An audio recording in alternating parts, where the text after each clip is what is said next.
Welcome. In this tutorial, I'll show you how students can log in, view their academic profile, check exam results, and how coaching centers can securely access only their own students' results using MTLS Centerwise Lite. Let's begin. First, the student logs into the Frontend portal using their username and password.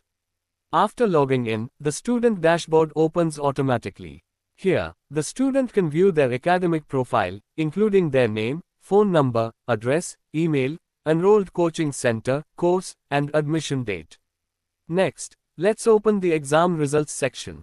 Since the student has not attempted any quizzes yet, the dashboard displays no attempts yet.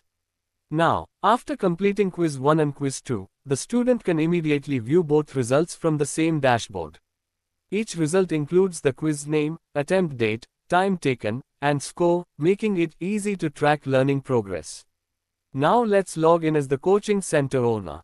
From the center dashboard, open the exam results section. Here, the center owner can view all quiz results for students enrolled in their own coaching center. Now let's switch to another coaching center. After opening the exam results page, notice that no student results are displayed. This is because MTLS Centerwise uses secure center-wise permissions. Each coaching center can access only its own students and their results. This keeps student data completely private and secure across multiple coaching centers. Thank you for watching. To learn more about MTLS Centerwise Lite for Quizmaker and QSM,